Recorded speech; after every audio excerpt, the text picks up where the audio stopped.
Hello everyone, apex classes के digital platform पर आपका स्वागत है। आज हमारा टॉपिक है कार्बोक्सिलिक अम्ल के रासायनिक गुण भाग 2। तो पिछले लेक्चर में हमने कार्बोक्सिलिक अम्ल के रासायनिक गुणधर्म प्रारंभ कर दिए थे। आज इसी कार्बोक्सिलिक अम्ल के रासायनिक गुणधर्मों को हम आगे बढ़ाएंगे। तो हमने देखा था कि कार्बोक्सिलिक अम्ल जो होते हैं उनके रासायनिक गुणधर्मों को हम दो प्रकारों के अंदर बांटते हैं। पहला एल्किल समूह की अभिक्रिया और दूसरा जो पढ़ेंगे आज हम कार्बोक्सिलिक समूह की अभिक्रिया। तो एल्किल समूह की अभिक्रिया कंप्लीट हो गई थी, उसमें एक ही प्रकार की अभिक्रिया थी, कौन सी? वेल जोलांस की अभिक्रिया, जैसे कहते हैं हेल वोलार्ड जोलांस की अभिक्रिया। ठीक है, अल्फा हाइड्रोजन जो है उसका हेलोजन द्वारा प्रतिस्थापित हो जाता है। नियम रिएक्शन है, ध्यान रखना आपको। तो आज हम सेकेंड प्रकार की अभिक्रिया जो है कौन सी है? कार्बोक्सिलिक समूह की अभिक्रिया। तो देखो इसके अंदर क्या है, देखो कार्बोक्सिलिक समूह की अभिक्रिया जो है उसको हम तीन प्रकारों में बांटते हैं। पहला कौन सा? देखो सबसे पहले संपूर्ण COH समूह की अभिक्रिया पढ़ेंगे हम। फिर पढ़ेंगे वे अभिक्रियाएं जिसमें कार्बोक्सिलिक समूह के OH बंध का विलयन यानी ये बॉन्ड टूटेगा, यानी इसके अंदर अपन पढ़ेंगे एल्कोहलिक समूह की अभिक्रिया, जैसे PCl3 PCl5 थायोनिल क्लोराइड से क्रिया, एस्टर का निर्माण, ठीक है, और एमाइड का निर्माण, इनके व्युत्पन्नों का निर्माण करेंगे अपन। और सबसे लास्ट अभिक्रिया जो है जिनमें हम क्या कहते हैं, धातुओं का निर्माण, धातुओं से क्रिया कराएंगे जिसमें OH बॉन्ड टूटेगा। तो सबसे पहले आपको क्या करना है, संपूर्ण COH समूह की अभिक्रिया जिनको हम पुनः तीन प्रकारों में बांटते हैं। कौन सा? अपचयन, विकार्बोक्सिलीकरण और श्मिट अभिक्रिया। तो मैंने कहा था आप ऑर्गेनिक में क्या होता है समस्या कि सर पढ़ी ऑर्गेनिक, वापस 2-4 दिन बाद देखते हैं भूल गए। तो आप क्या करो, अभिक्रियाओं के चार्ट बना लो, जिसमें क्या होगा कि जैसे ही आपने पढ़ा, वापस जैसे आपने पन्ना खोला और आपके सामने चार्ट आ गया और अपना दिमाग क्लिक हो जाएगी, हाँ ये अभिक्रिया ये बन गई, ये इससे ये बनेगा, इससे ये बनेगा, है कि नहीं। तो हमने क्या किया कि दूसरे प्रकार जो अभिक्रिया इनको इस प्रकार वर्गीकृत कर दिया। तो सबसे पहले अपन क्या शुरू करेंगे आज? अपचयन, रिडक्शन। सबसे पहले क्या शुरू होगा आपका? अपचयन या रिडक्शन। तो पहले प्रकार के अभिक्रिया लेते हैं अपन, अपचयन या रिडक्शन। तो सबसे पहले रिएक्शन आपकी है अपचयन। अब देखो ध्यान दो, अपचयन या रिडक्शन के अंदर क्या होता है, देखो तो आपको पता है अपचयन या रिडक्शन के अंदर अपन क्या करते हैं, हाइड्रोजन जोड़ते हैं। क्या जोड़ते हैं? हाइड्रोजन। तो क्या करते हैं कि यहां पर जो कार्बोक्सिलिक अम्ल है उसके ऊपर अपन हाइड्रोजन आयोडाइड की क्रिया कराते हैं। किसकी क्रिया कराते हैं? हाइड्रोजन आयोडाइड की क्रिया। तो क्या होगा, यदि हम हाइड्रोजन आयोडाइड की क्रिया कराएंगे यानी संपूर्ण COH समूह की अभिक्रिया है, तो इसमें क्या हो जाएगा, आपको ये जो क्रिया है लाल फास्फोरस की उपस्थिति में कराएंगे और ये संपूर्ण COH समूह किस में बदल जाएगा? आपके एल्केन में बदल जाएगा। किस में बदल जाएगा? एल्केन में, और आयोडीन गैस बाहर निकल जाएगी। तो ये जो अभिक्रिया है उच्च ताप पर कराई जाती है, लाल फास्फोरस की उपस्थिति में HI द्वारा अपचयन कराया जाता है। तो क्या लिखेंगे कि कार्बोक्सिलिक अम्ल का अपचयन किसकी उपस्थिति में कराएंगे अपन? लाल फास्फोरस की उपस्थिति में उच्च ताप पर कराया जाता है। तो क्या लिखेंगे? Red phosphorus. क्या होता है लाल फास्फोरस? बताया था मैंने आपको, कहाँ लगा होता है? दिया सलाई के चारों ओर। दिया सलाई है ना, माचिस, जो माचिस होती है आपके, माचिस के बाहर की तरफ जो लाल रंग होता है वो किसका होता है? लाल फास्फोरस। तो क्या लिखेंगे? लाल फास्फोरस की उपस्थिति में उच्च ताप पर HI द्वारा अपचयन करने पर, HI द्वारा अपचयन करने पर क्या प्राप्त होगी आपको? क्या लिखोगे? एल्केन प्राप्त होती है। क्या प्राप्त होगी? एल्केन प्राप्त। मुख्य चीज ये, यानी हम पढ़ रहे हैं संपूर्ण COH समूह, यानी पूरा का पूरा समूह गायब हो जाएगा यहाँ से। तो देखो कराते हैं, रिएक्शन लेते हैं अपन। जैसे मान लो आपने अभिक्रिया ली, कोई अभिक्रिया कोई भी कार्बोक्सिल ले लो, चाहे 2 कार्बन का ले लो, ठीक है। तो उसमें जब अपन अभिक्रिया कराते हैं, जैसे आपने अभिक्रिया में लिया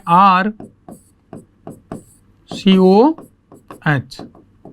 अब देखो तो ये जो है आपको किसकी उपस्थिति में, रेड फास्फोरस की उपस्थिति में और HI की उपस्थिति में आपको अभिक्रिया करानी है। तो ये जो अभिक्रिया कराई जाएगी किसके साथ कराएंगे, HI द्वारा, यानी क्या लिख देंगे प्लस HI, और ये किसकी उपस्थिति में हो रही है आपके, लाल फास्फोरस और 433 केल्विन। इसके अंदर आपको क्या चाहिए, लगभग टेम्परेचर चाहिए। तो देखो इसमें क्या होता है, ये जो कार्बोक्सिलिक समूह जो है पूरा एल्केन में बदल जाएगा। तो हम क्या करें, हम सभी ऑक्सीजन को उड़ा दें यहाँ से। तो 2 ऑक्सीजन को उड़ाने के लिए 4 हाइड्रोजन चाहिए। कितने चाहिए, 4।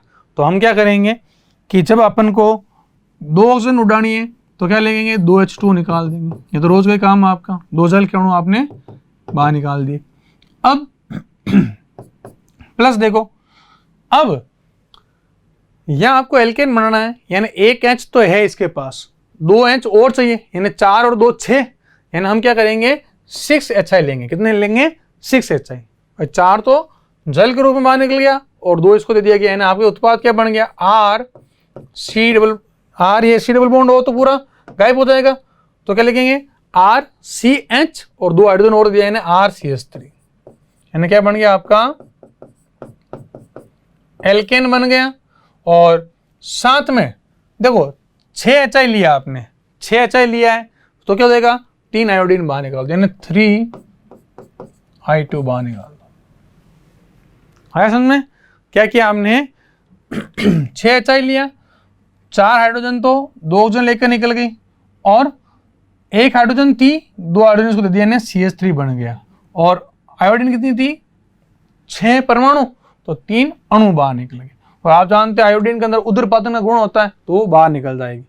अगर मान लो इसका एक उदाहरण ले अपन, जैसे मान लो आपको मैं एसिटिक अम्ल दूं, क्या दूं, जैसे CH3COH, क्या नाम है इसका, एसिटिक अम्ल, एसिटिक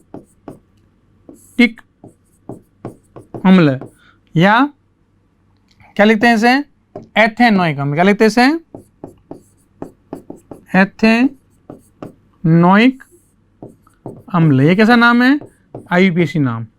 अब इसकी अभिक्रिया करी आपने किससे, 6 HI से। ये उदाहरण है इसी का, किसकी उपस्थिति में करा रहे हैं, बोलो, वही लाल फास्फोरस और 433 केल्विन पर। तो क्या हो जाएगा, दोनों को दोनों ऑक्सीजन हटा दो, दोनों को दोनों ऑक्सीजन हटा दो। किस रूप में बाहर निकाल दोगे, दोनों ऑक्सीजन को अपन किस रूप में निकाल देंगे, जल के रूप में, यानी 2H2 बाहर निकाल देंगे। प्लस 1 H है और आपने क्या किया, 1 H है, 2 H और 2, यानी क्या बन जाएगा आपका CH3 और पीछे 6 हाइड्रोजन परमाणु, यानी 3 आयोडीन बाहर निकल जाएगी। तो एथेनोइक अम्ल से क्या बन गया आपका मुख्य उत्पाद, क्या नाम है इसका, एथेन बन गया। बड़ा नहीं बना, मुख्य उत्पाद को देखा गया। तो ये संपूर्ण आपके कार्बोक्सिलिक समूह की अभिक्रियाएं, पूरा पूरा समूह डिस्ट्रॉय हो रहा है, टूट रहा है। अब कह रहा है यदि अपचयन अपन लिथियम एल्यूमिनियम हाइड्राइड या डाइबोरेन की उपस्थिति में कराएं तो आपको एल्कोहल प्राप्त होगा। क्या प्राप्त होगा आपको, एल्कोहल। तो इसमें नोट लगा कर लिखा जाता है, नोट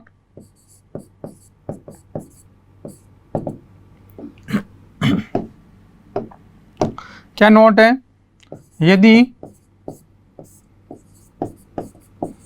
अपचयन किसकी उपस्थिति में, लिथियम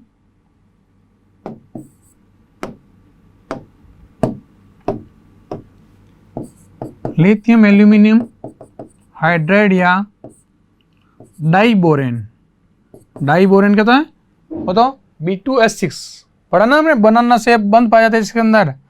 या डाई बोरेन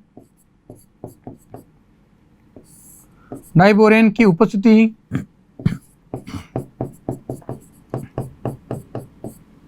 में करवाया जाए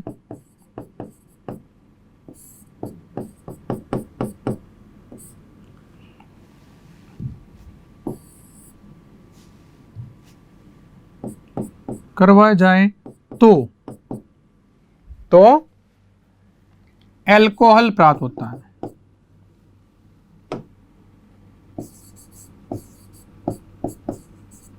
अल्कोहल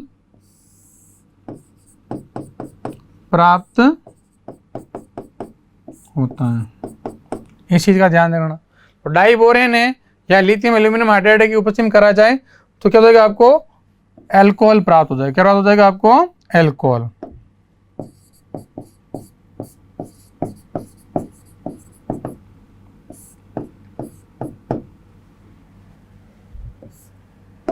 तो ये होगा आपके। अब इसको देखते हैं, इसकी एक रिएक्शन को लिथियम एल्यूमिनियम या डाइबोरेन की उपस्थिति में कराना है आपको। तो क्या होगा देखो, एक कार्बोक्सिल अम्ल ले लेते हैं कोई एक, ठीक है। जैसे मान लो अपन एथेनोइक अम्ल या ये कोई अम्ल ले लेते हैं। तो जैसे इसको उदाहरण लेते हैं अपन, चलो एथेनोइक अम्ल लेते हैं। तो एथेनोइक अम्ल का सूत्र क्या है आपका, बोलो, CH3COH। अब आपको पता होगा कि हमने कार्बोक्सिलिक अम्ल के अपचयन से अल्कोहल का निर्माण किया था ना। तो अपचयन कराना, ये नवजात हाइड्रोजन दे दो इसको। तो ये एथेनोइक अम्ल है, इसके ऊपर किसकी उपस्थिति में अभिक्रिया करानी है आपको, लिथियम एल्यूमिनियम हाइड्राइड या सोडियम बोरोहाइड्राइड की उपस्थिति में करानी है। तो क्या करेंगे मैंने क्या कहा था आपको कि ये OH पड़ा है, तो इस ऑक्सीजन को लेकर हटा दो, दो तो हाइड्रोजन चाहिए जल के रूप में, और ये डबल बॉन्ड घटाओगे तो यहाँ पर क्या करोगे, CH2 जोड़ दोगे। तो कितनी हाइड्रोजन चाहिए आपको, +4H, 4 हाइड्रोजन चाहिए, ठीक है। तो क्या बन जाएगा, मुख्य उत्पाद देखो, CH3C, दोनों 2 हाइड्रोजन इसको दे दी, यानी क्या बन गया यहाँ पर CH2, और आगे क्या आपके पास पड़ा है OH, ये पड़ा है। और ये तो ऑक्सीजन है, 2 हाइड्रोजन लेकर के निकल जाएगा, यानी क्या बाहर निकल जाएगा आपके +H2। तो ये तो क्या आपका, ये तो एथेनोइक अम्ल है, क्या नाम इसका, एथेनोइक अम्ल। और ये क्या बन गया आपका, एथेनॉल। एथेनॉल क्या है, एक तरह का अल्कोहल है, क्या ये अल्कोहल। तो वापस देखो इस अभिक्रिया को, क्या हुआ इसके अंदर कि जो एथेनोइक अम्ल है इसका ये ऑक्सीजन जो है यहाँ के 2 हाइड्रोजन को लेकर निकल जाता है, यानी H2O के रूप में बाहर निकल गया H2O के रूप में, जल के रूप में। अब यहाँ 4 हाइड्रोजन में से 2 हाइड्रोजन जो है वो किसको दे दी जाती है, आपके कार्बन को। तो किसमें बदल जाता है, आपके CH2 के अंदर। तो कार्बोक्सिलिक अम्ल किसमें बदल जाता है, अल्कोहल के अंदर। ये आपने लिखा अभी, क्या लिखा, यदि अपचयन लिथियम एल्यूमिनियम या डाइबोरेन की उपस्थिति में कराया जाए तो क्या प्राप्त होता है आपको, अल्कोहल प्राप्त होता है। क्या प्राप्त होता है, अल्कोहल प्राप्त होता है, ठीक है।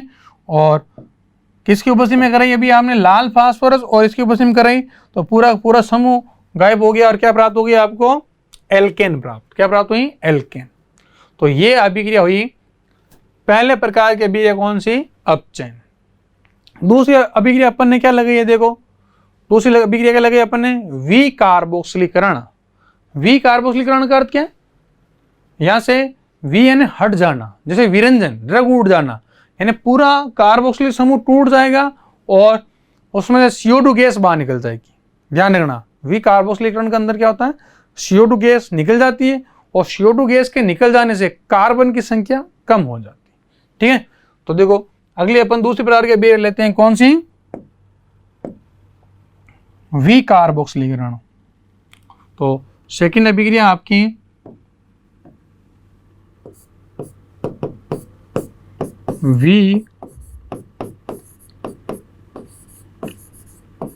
कार्बोक्सिलीकरण। तो देखो विकार्बोक्सिलीकरण में क्या होता है कि जो कार्बोक्सिलिक अम्ल है उसके हम क्या करते हैं, कार्बोक्सिलिक अम्ल के सोडियम लवण, कार्बोक्सिलिक अम्ल के सोडियम लवण की क्रिया हम सोडा लाइम से कराते हैं। किससे कराते हैं? सोडा लाइम से, जिससे एल्केन प्राप्त होती है। तो क्या लिखेंगे? इंपॉर्टेंट अभिक्रिया है, ध्यान रखना। क्या लिखेंगे? कार्बोक्सिलिक अम्ल के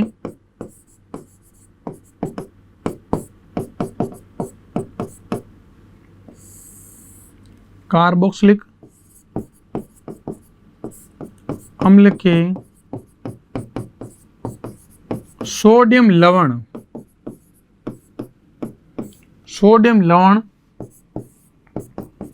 की क्रिया किसे करानी है? सोडा लाइम से करानी है। सोडा लाइम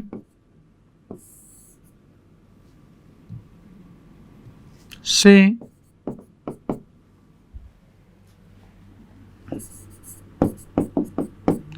कराने पर क्या प्राप्त होती है? एल्केन प्राप्त होती है। एल्केन प्राप्त होती है। अब देखो ये सोडा लाइम क्या है, तो इसको लिखो। सोडा लाइम जो आपका है, देखो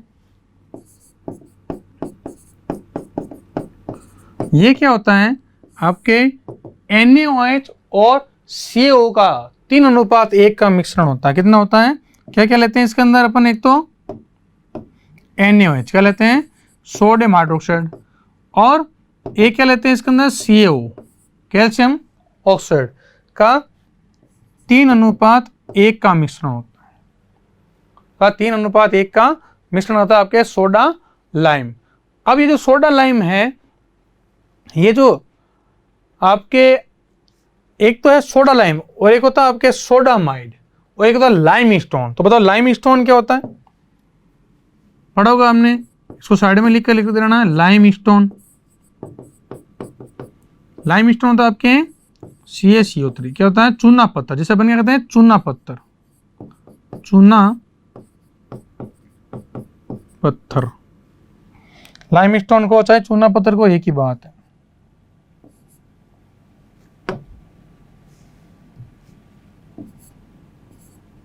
ठीक है, ये आपके अलग, इसको लिख कर रखना, ये अलग चीज होती है। इसी के चूना पत्थर को अपन गर्म करेंगे तो ये आपके क्या बनेगा? इसे अपन कहते हैं बिना बुध चूना। क्या कहते हैं इसे? बिना बुध चूना। ये भी ध्यान रखना। तो ये लाइम स्टोन हो गया। तो ये NaOH और CO का 3:1 का मिश्रण क्या कहलाता है? आपके सोडा लाइम। अब इसे क्रिया कराकर देखते हैं अपन। देखो तो क्या करते हैं इसके अंदर हम कार्बोक्सिलिक अम्ल का क्या लेंगे? कार्बोक्सिलिक अम्ल का सोडियम लवण लेना। आपको क्या लेना? सोडियम। जैसे आपने लिया RCOONA, ये ले लिया। अब इसके ऊपर किसकी क्रिया करानी है आपको? सोडा लाइम की। तो क्या लिया आपने? हमने लिया मान लो NaOH प्लस CO। तो क्या होता? देखो ध्यान से, इसमें से आपके Na2CO3 बाहर निकल जाता। देखो यहाँ से क्या, देखो CO2 और Na और यहाँ पर NaO, ये बाहर निकल जाएगा। और तो ये H क्या होगा? इससे जुड़ जाएगा। किससे? RH। यानी पीछे क्या बचेगा आपके? पीछे आपके बचेगा RH और बाहर क्या निकल गया आपके? Na2CO3। क्या बाहर निकल जाएगा?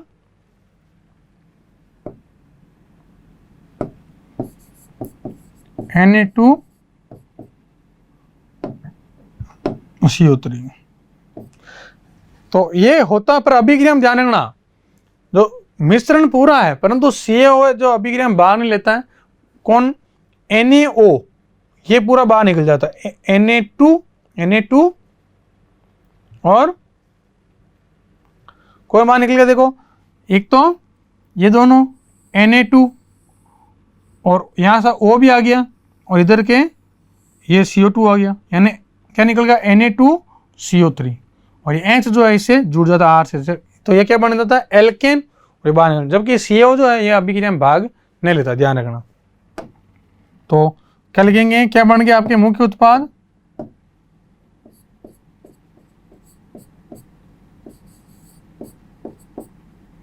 एल्केन, क्या बन गया आपका एल्केन का निर्माण हो चुका।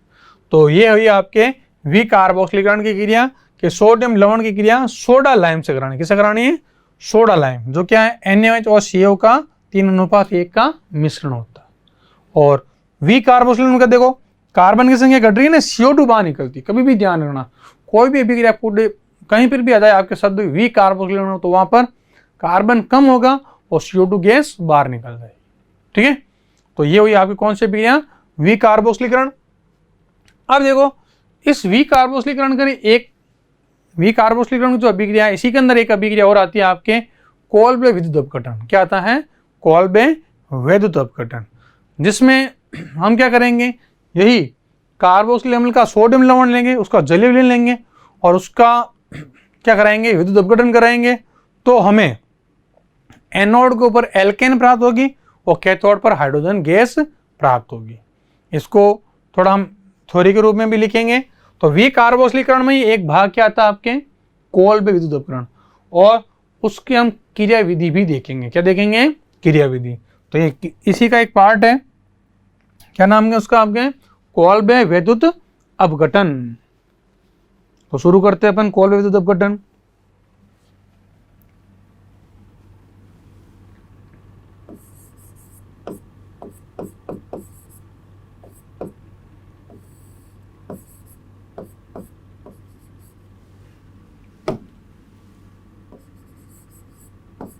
विद्युत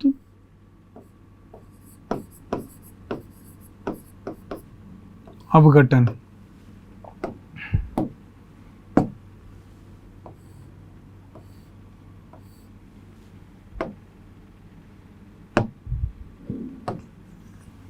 इंपॉर्टेंट है, ध्यान रखना थोड़ा, ठीक है। तो देखो कोल्बे विद्युत अपघटन में क्या है, तो थ्योरी लिखेंगे इसके अंदर कि कार्बोक्सिलिक अम्ल के सोडियम लवण के जलीय विलयन का विद्युत अपघटन कराने पर एनोड पर एल्केन जबकि कैथोड पर हाइड्रोजन गैस प्राप्त होती है। इस क्रिया में कार्बोक्सिलिक अम्ल जो है, इस कार्बोक्सिलिक अम्ल में उपस्थित एल्किल समूह, कौन समूह एल्किल समूह से दुगनी संख्या वाले कार्बन वाले एल्केन का निर्माण होता है। तो थ्योरी लिखते हैं इसके अंदर, उसको भी समझते हैं। क्या लिखा गया इसके अंदर,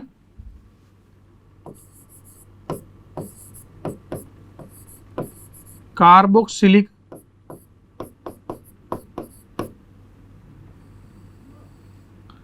अम्ल के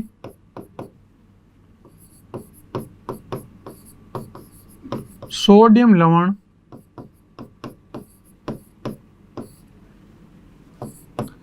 के जलीय विलयन का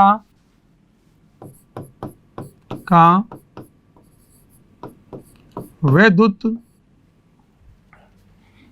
अपघटन करने पर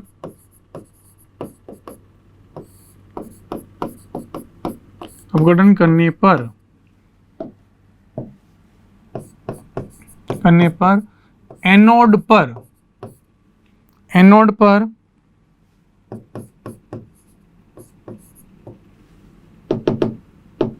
एल्केन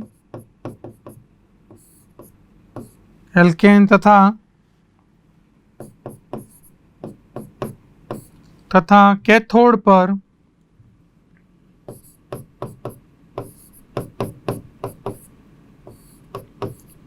पर हाइड्रोजन गैस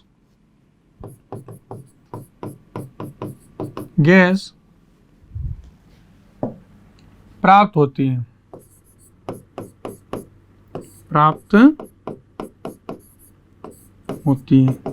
ये थोड़ा इंपॉर्टेंट बट इसकी क्रिया विधि सही आती है। यह कैसा है, थोड़ा इंपॉर्टेंट भाग है कोल्बे विद्युत अपघटन। अब इसमें एक चीज का ध्यान रखना है कि यहाँ कार्बोक्सिलिक समूह में उपस्थित एल्किल समूह से दुगनी संख्या वाला एल्केन आपको प्राप्त होता है। तो इसका नोट का ध्यान रखना, भी बताऊंगा आपको कैसे प्राप्त हुआ। देखो क्या नोट है,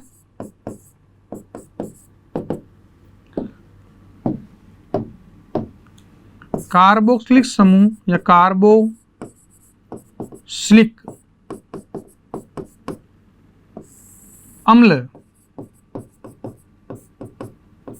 अम्ल में उपस्थित एल्किल समूह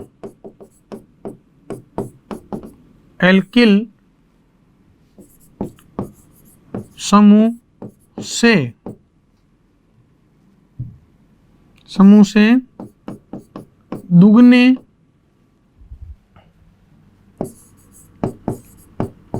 कार्बन वाली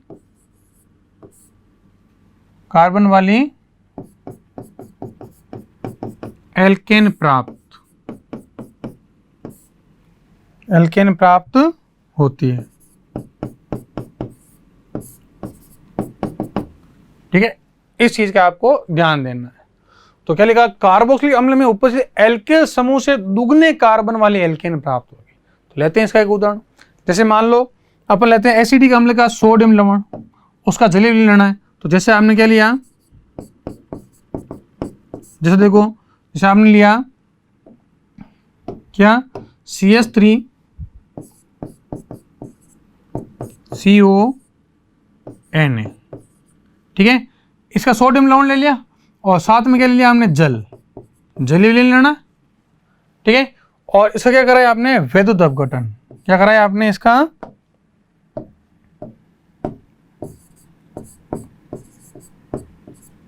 वैद्युत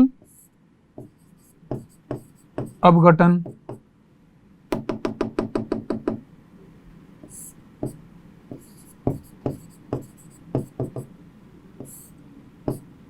अब देखो ध्यान से, तो वैद्युत अपघटन कराने पर क्या आएंगे, इसका अपन दो अणु लेते हैं। कितने अणु लेते हैं, दो। देखो ध्यान से, यहाँ 2 अणु और इसके भी कितने अणु आपके, 2 अणु। तो 2 अणु लेते हैं अपन। तो क्या होगा, देखो आपको यहां से कितने, देखो एल्किल समूह में यहाँ कितना कार्बन है आपको, 1 कार्बन। तो उससे दुगने कार्बन वाले यानी आपको प्राप्त हो जाएगी एथेन। कहा था ना मैंने कि एल्किल समूह से दुगने यानी 1 कार्बन वाली एल्किल समूह, ये CO न, ये CH3, इसमें आपके 1 कार्बन है तो उससे दुगना कार्बन कितना है, 2 है ना। तो 2 कार्बन वाली एल्केन प्राप्त हुई आपको। साथ में 2 क्या हो जाएगा, CO2 निकल जाएंगे, प्लस क्या हो जाएगा, 2 CO2 निकल गई। कोई टेंशन नहीं कि 2 है, 2 CO2 निकल गई। और Na, देखो अब देखो ध्यान से, थोड़ा ध्यान दो। जैसे आपके पास ये कितने Na, H2 को अपन ऐसे लिख सकते हैं, तो ये OH और कितने Na है, Na भी 2 है, तो इन Na से क्रिया कर लेगा तो क्या बाहर निकल जाएगा आपके, 2 NaOH बाहर निकल जाएंगे, यानी प्लस 2 NaOH और साथ में पीछे क्या बच गई आपके, हाइड्रोजन H2 गैस निकल जाएगी। तो आपको मुख्य उत्पाद क्या प्राप्त हुआ, एथेन। ठीक है, अब देखो इस अभिक्रिया को वापस शुरू समझो।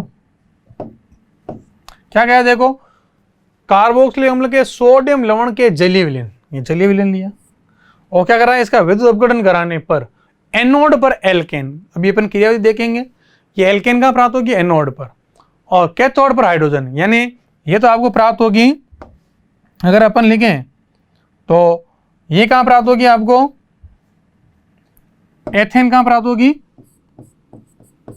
एनोड पर। कहां प्राप्त होगी, एनोड पर। और हाइड्रोजन कहां प्राप्त होगी आपको, कैथोड पर। कहां प्राप्त होगी, कैथोड पर। अब देखो इसको समझते हैं अपन। देखो तो क्या लिखा, कार्बोक्सिलिक अम्ल के सोडियम लवण के जलीय विलयन, सोडियम लवण है, जलीय विलयन लिया, विद्युत अपघटन कराने पर एनोड पर एथेन और कैथोड पर क्या प्राप्त हुआ आपको? H2 प्राप्त होगी। क्या प्राप्त होगी कैथोड पर? H2। फिर नीचे क्या लिख रखा है देखो, नीचे लिखा कार्बोक्सिलिक अम्ल में उपस्थित एल्किल समूह से दुगने कार्बन वाले, क्या लिखा? Double carbon. तो देखो यहाँ एल्किल समूह के अंदर कितना कार्बन है? एक है। और यहाँ कितने कार्बन वाला एल्केन प्राप्त हुआ आपको? 2 कार्बन वाला। हुआ नहीं हुआ? तो यही लिखा आपके कि एल्किल समूह से दुगने कार्बन वाली एल्केन प्राप्त होगी। अब यह अभिक्रिया कैसे हुई? तो हमने क्या लिया, जो सोडियम एसीटेट, इसका नाम क्या है? Sodium acetate. अभी लिखेंगे। तो सोडियम एसीटेट कितने अणु लिया हमने? 2 अणु लिए। कितने अणु लिए? 2। तो क्या हुआ, ये जो मेथिल है दोनों अपन जुड़ गए, क्या बन गया आपके? एथेन बना दिया। खत्म हुए 2 मेथिल। 2 क्या है? 2 ही CO2 है। 2 ही क्या है? CO2। ये CO2 निकल गई, 2 CO2।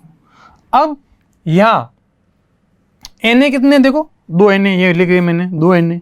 और जल के अणु कितने हैं? 2। तो ये देखो 2 जल के अणु हैं। तो क्या होता है, यहाँ से क्या बाहर निकल जाएगा? 2 NaOH। क्या बाहर निकल जाएंगे? देखो 2 NaOH निकल गए 2 NaOH दिख रहे हैं आपको। और पीछे क्या बचा आपके पास में? पीछे हमारे पास बचा ये H2। तो ये बाहर निकल गया आपके H2, दिख रही है सबसे लास्ट में। तो ये H2 जल से निकल गया। तो ये हुआ आपके कोल्ब विद्युत अपघटन की अभिक्रिया।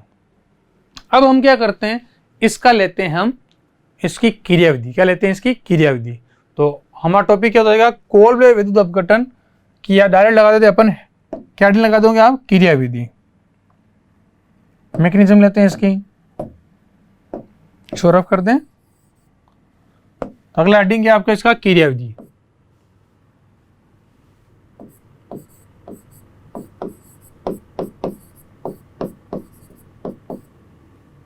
क्रियाविधि या मैकेनिज्म। तो देखो क्रियाविधि में क्या होता है इसके अंदर, कि हम क्या करेंगे, सबसे पहले तो सोडियम लवण है आपके पास, क्या है? सोडियम लवण, उसका अपघटन कराएंगे। तो कार्बोक्सिलिक अम्ल का जो सोडियम लवण है वो क्या करता है? Na+ का त्याग कर देगा। तो देखो ध्यान से, हम क्या करते हैं, जैसे आपने लिया, ये क्रिया कराई जाती है आपके एनोड पर। क्या कराई जाती है? तो पहले डायरेक्ट अभिक्रिया देते हैं। जैसे देखो हम लेते हैं CH3 COO और यहाँ क्या लिखा आपके Na, यही है। तो क्या होता है, इसके 2 अणु लेते हैं। कितने अणु लेते हैं बेटा? 2। ठीक है। तो सबसे पहले स्टेप के अंदर क्या होगा, ये Na+ के रूप में निकल जाएगा। तो इलेक्ट्रॉन कौन ग्रहण कर लेगा? ऑक्सीजन। अभी क्या माना कि दोनों के बीच में एक ऑक्सीजन है, एक इलेक्ट्रॉन है। तो क्या होगा, देखो क्या बनेगा आपके? 2 CH3 और नीचे क्या है? C+O और इधर O। इस ऑक्सीजन के पास 2 लोन पेयर तो है ही, और ये Na+ के रूप में निकल गया। किस रूप में निकल गया? Na+ के रूप में। तो इस ऑक्सीजन को क्या करेगा? एक इलेक्ट्रॉन तो इस ऑक्सीजन का खुद का है, और एक सोडियम का, यानी एक इलेक्ट्रॉन और ग्रहण करके यहाँ क्या जाता है? माइनस हो जाता है। क्या जाता है? माइनस। आगे समझ में? तो क्या किया आपने कि जो Na है जो निकला है आपके, कितने Na निकले आपके? 2। तो एक इलेक्ट्रॉन है, 2 अणु बन जाएंगे। और यहां पर भी क्या लिखेंगे अपन? 2 लिख देंगे। अब ये जो ऋणायन बना है, यानी अपन कहते हैं एसीटेट आयन। क्या है ये? Acetate ion. तो अपन क्या लेते हैं वापस, देखो CH3 C+O, 2 तो खुद के थे। अब बंध बनाने में एक ऑक्सीजन का था और एक सोडियम से ले लिया, इसलिए इसके ऊपर क्या आ गया? ऋणावेश आ गया। और इसे कितने अणु है? 2। सेम चीज है। अब अगले पद में क्या करेगा ये, कि ये जो 2 ऋणावेश का त्याग कर देता। क्या कर देता है? 2 ऋणावेश, यानी ऋणावेश आया क्यों? इस एक इलेक्ट्रॉन, सोडियम वाले इलेक्ट्रॉन कारण आया। तो क्या करता है ये? 2 इलेक्ट्रॉन का त्याग कर देता है। यानी क्या लिखेंगे अपन? 2 CH3 C+O, और ऑक्सीजन के पास खुद के 2 इलेक्ट्रॉन है, और यह एक इस इलेक्ट्रॉन का त्याग करेगा, यानी प्लस 2 इलेक्ट्रॉन। 2 अणु है तो 1 माइनस 2 माइनस का त्याग कर दिया, और 1 इलेक्ट्रॉन पड़ा इसके पास। ये बन गया आपके मुक्त मूलक। क्या बन गया आपके? मुक्त मूलक।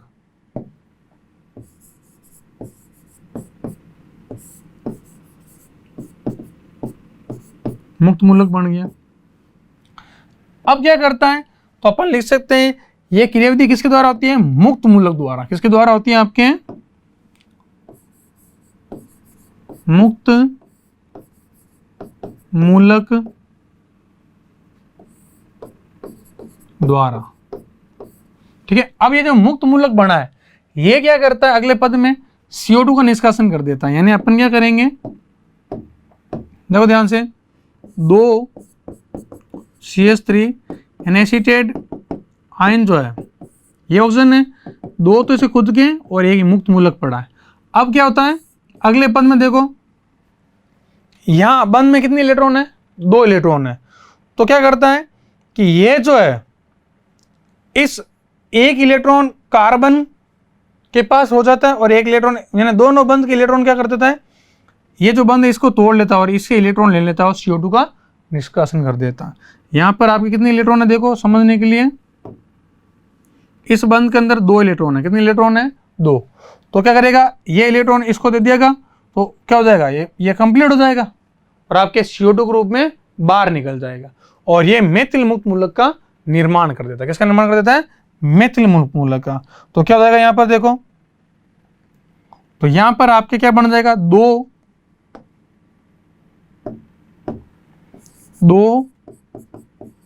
CH3 मुक्त मूलक प्लस 2 CO2 बाहर निकल गई। क्या हो गई, 2 CO2 बाहर निकल चुकी।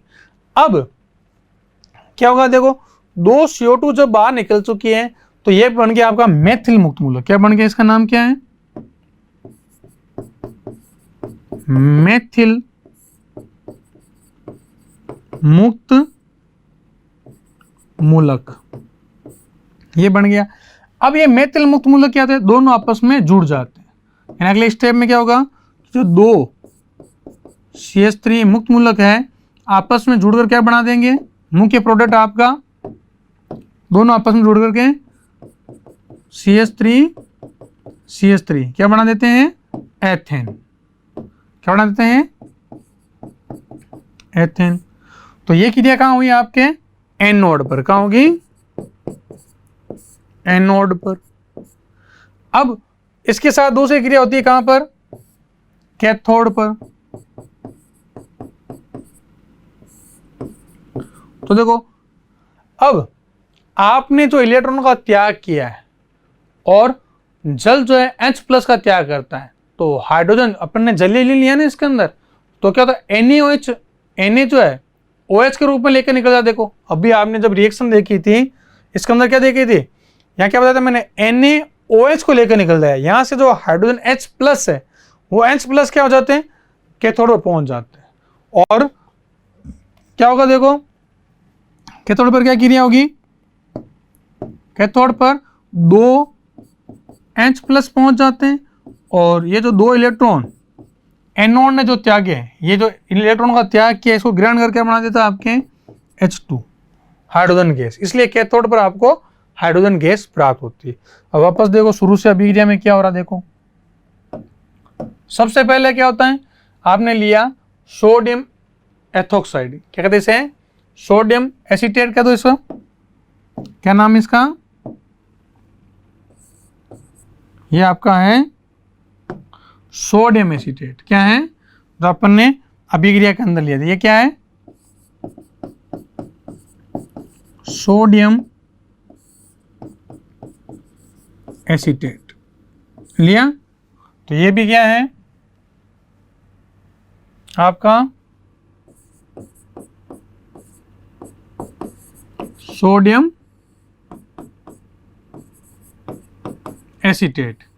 अब यहां मान लो दोनों के बाद एक एक इलेक्ट्रॉन है, तो एक तो ऑक्सीजन का खुद का है और एक इसका है सोडियम का, जब भी तो बंद बना हुआ है।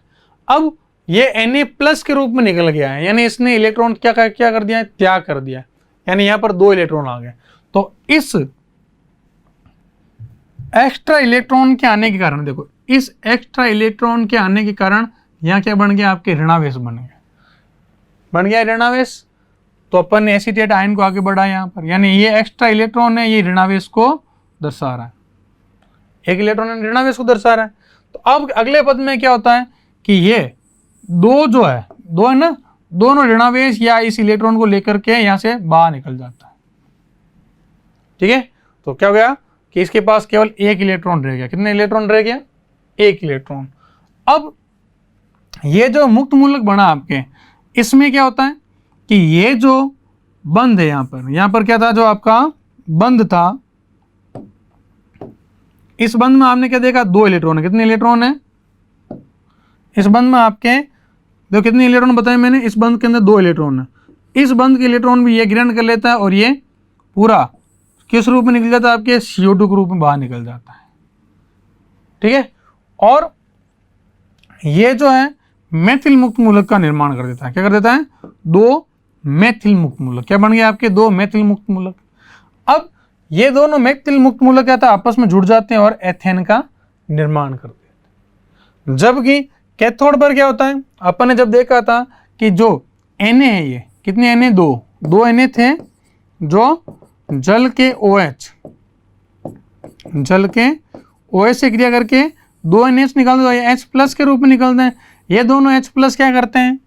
ये दोनों H+ आपके इन दो इलेक्ट्रॉनों को ग्रहण करके क्या कर देते हैं? H2 का निर्माण कर देते हैं। तो इसकी एक क्रिया विधि क्या है, जो मुक्त मूलक द्वारा हुई। किसके द्वारा हुई है? मुक्त मूलक के द्वारा। तो ये आपके कौन सी अभिक्रिया हो गई यहाँ पर? कोल्बे विद्युत अपघटन यहाँ पर समाप्त हुआ। इसके बाद अपन अभिक्रिया लेते हैं, किस कौन सी अभिक्रिया रही है आपके? श्मिट अभिक्रिया। तो तीसरा प्रकार की अभिक्रिया अपन लेते हैं। अभिक्रिया का तीसरा प्रकार है, कौन सा है? श्मिट अभिक्रिया।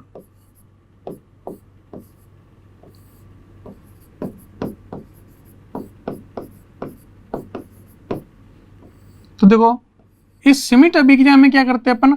हाइड्रोजोइक अम्ल की उपस्थिति में कार्बोक्सिलिक अम्ल के ऊपर क्रिया कराते हैं।